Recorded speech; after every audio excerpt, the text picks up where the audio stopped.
हम ये जानेंगे कि कैसे एमसीयू वाले पीटर के स्पाइडरमैन बनने के पीछे टोनी स्टार्क का हाथ है। कि कैसे टोनी स्टार्क की वजह से पीटर स्पाइडरमैन बनता है। तो वीडियो को एंड तक जरूर देखना।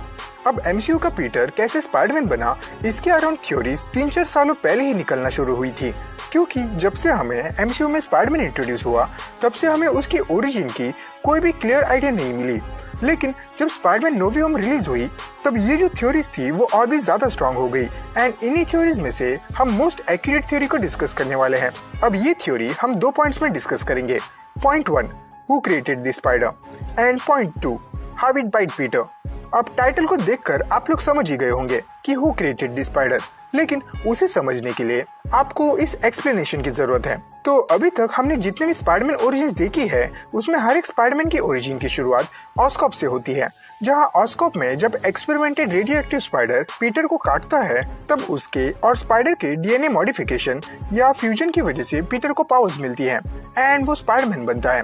फिर चाहे हम कॉमिक्स की बात करें, एनिमेटेड सीरीज की बात करें, एनिमेटेड मूवीज की बात करें या लाइव एक्शन मूवीज की बात करें, जैसे Tobey Maguire and Andrew Garfield का स्पाइडरमैन, इन सभी जगह स्पाइडरमैन को उसकी पावर्स इनडायरेक्टली ऑस्कॉप से मिलती है, जिसकी वजह से जब एमसीयू में पहली बार स्पाइडरमैन इंट्रोड्यूस हुआ था तब ऑलमोस्ट सभी को ये लगने लगा कि इस वाले पीटर को भी ऑस्कॉप वाले स्पाइडर ने बाइट किया, जिसकी वजह से ये स्पाइडरमैन बना।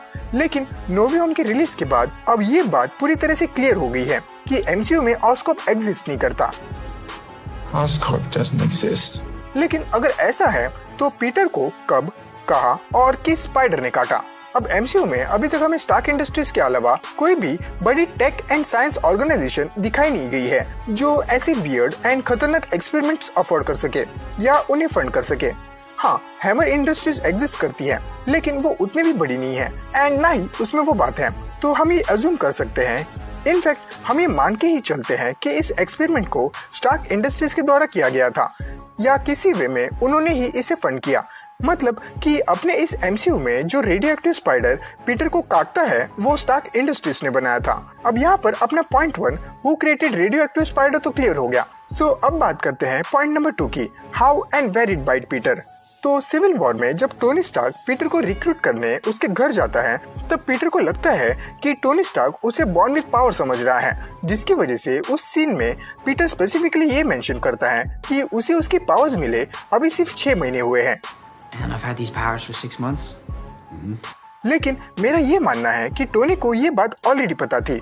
अब थ्योरी ये है कि टोनी स्पेसिफिकली पीटर को ही ढूंढकर उसे गाइड करता है, क्योंकि पीटर को पावर मिलने और उसके स्पाइडरमैन बनने में खुद टोनी स्टार्क जिम्मेदार था।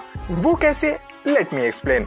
अब एमसीयू की मूवीज में कोई भी सीन या लाइन ऐसे ही दिखाई नहीं जाती, सबके पीछे बड़े बड़े रीजंस छुपे होते हैं, क्योंकि यही सीन्स आगे जाकर इम्पोर्टेंट प्लॉट्स क्रिएट करते हैं। एंड ऐसे ही एक सीन आयरन मैन 2 और captain America the first Avenger में है। तो जब स्पाइडरमैन होमकमिंग रिलीज हुई थी तब बहुत से मार्वल फैंस ने ये थ्योरी रखी कि आयरन मैन 2 में दिखाया गया ये छोटा सा बच्चा कोई और नहीं बल्कि पीटर पार्कर है। एंड ये थ्योरी इतनी एक्यूरेट निकली कि बाद में खुद केविन फाइगी ने इसे ऑफिशियली कंफर्म कर दिया कि हाँ, ये छोटा बच्चा पीटर पार्कर ही है। अब केविन फाइगी की ये स्टेटमेंट इतनी इम्पोर्टेंट है कि इससे हम स्पाइडरमैन की ओरिजिन एस्टेब्लिश कर सकते हैं। ऑल्सो ये इस लेटेस्ट थ्योरी के लिए एक स्ट्रॉन्ग बेस भी सपोर्ट करता है। अब आयरन मैन 2 में जब टोनी स्टार्क पीटर को बचाता है तब उस मोमेंट को एक्सपीरियंस करने के बाद पीटर आयरन मैन और टोनी स्टार्क से इतना ज्यादा इंस्पायर्ड हो जाता है कि वो उस मोमेंट के बाद हर एक स्टार्क एक्सपो विजिट करता है। अब जिनको नहीं पता मैं उनके लिए बता देता हूँ। स्टार्क एक्सपो हावर्ड स्टार्क ने क्रिएट किया था। ये एक ऐसा इवेंट है जहाँ स्टार्क इंडस्ट्रीज और उनके द्वारा फंड किए गए एक्सपेरिमेंट्स और इन्वेंशंस को शोकेस किया जाता है। ये हमें captain America the first Avenger में भी दिखाया गया था।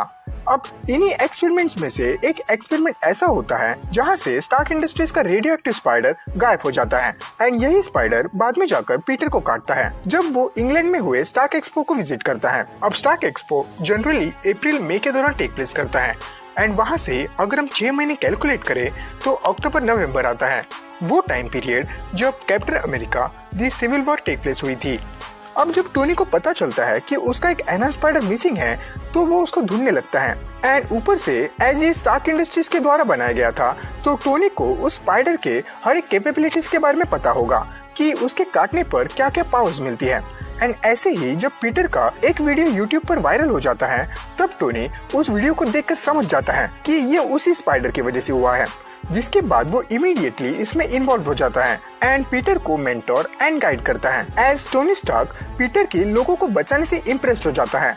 ऊपर से मूवी में हमें ये बार बार दिखाया भी गया है कि कैसे टोनी स्टार्क पीटर पे कड़ी नजर रखे हुए रहता है। एज वो एक पॉइंट पर ये भी कहता है, अगर तुम्हें कुछ हो जाता है तो इट्स ऑन मी,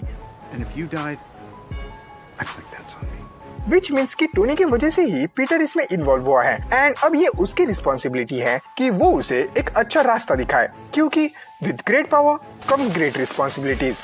अब अगर आपको ये वीडियो एंड इसकी थ्योरी जरा भी पसंद आई हो तो इस वीडियो को लाइक और चैनल को सब्सक्राइब कर देना। तो बस आज के लिए इतना ही, मिलते हैं अगली वीडियो।